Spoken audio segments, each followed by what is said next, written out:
All right, let's open the Dustwing archives for entry 4 of the Tahala records. This one's from December 14th, 2025. What seemed like a simple job, look into a cursed ship, well, it ended up pulling a thread that unraveled a conspiracy that went all the way to the top.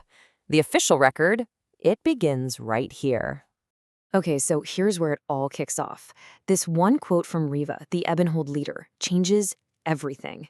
This was never just about some ghost ship. The cargo, these arcane batteries. Turns out they're actually something called Series 6 necrotic cores. We're talking military-grade stuff. And the shipping manifest? It links them directly to the most powerful guy in Tahala, High Commissioner Tovan.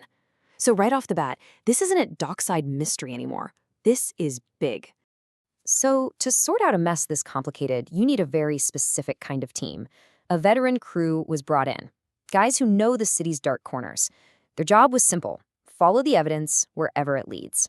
But just as they were getting started, a new player showed up on the board, and he was a total wild card. Let's break down this crew, because the dynamic is pretty interesting. You've got this solid veteran core. Orthez, the Leonin paladin, he's the muscle and the conscience of the group.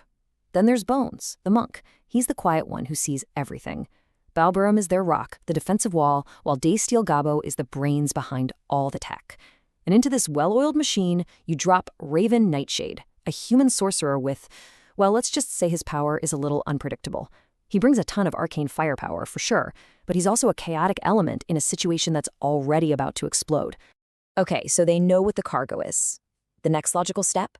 Follow the paper trail. And in Tahala, every piece of official paper, shipping forms, work orders, you name it, it all goes through one massive, soul-crushing building. They call it the Ink Factory. And this description just nails the vibe of the place.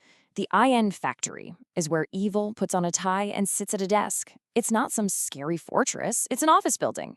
You've got clerks just stamping forms all day, forms that make people disappear or send ships to their doom. The whole place just feels heavy, like you can feel the weight of every terrible thing that's been filed away in perfect order, all under this awful green light. So this is what's at the heart of it all. The team's inside man, a clerk named Silas in Canvain, he confirms it for them. They're called Series 6 necrotic cores. See, they look like these black amber canisters, and officially, they're just fuel. But what they really are, where they come from, that's a secret the regime does not want getting out.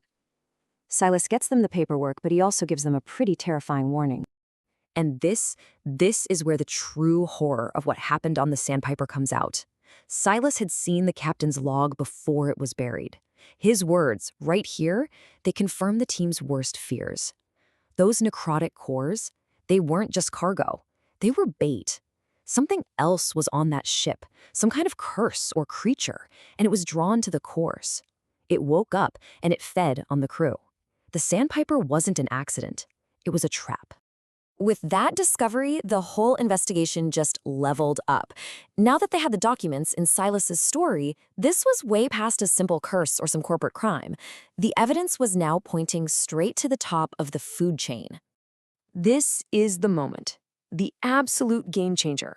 I mean, it's one thing to hear a rumor, but it's something else entirely to be holding the proof. Right there on the official order form for that deadly cargo is the seal of High Commissioner Tovan himself. There's no way to explain this away. He ordered them, he knew exactly what was going to happen. And almost immediately, the regime clamps down. These proclamations start popping up all over the city. Tovan uses the Sandpiper incident to declare a state of emergency. He's not looking for answers, he's controlling the story. And get this, the very same seal that's on the illegal cargo order is now on the order that gives his guards the power to arrest anyone they want. He's hunting for someone to blame, and our investigative team just became number 1 on his list. But the conspiracy wasn't just coming from the top down. While the city was locking down around them, the team found something much more personal. The biggest threat wasn't just the guards outside. It was someone they trusted completely. Man, this one had to sting. Trina. She was the serving girl at their main safe house, the one-eyed cat. She wasn't just an ally, she was their friend. But a search of her room turned up a lockbox, and inside, a ledger.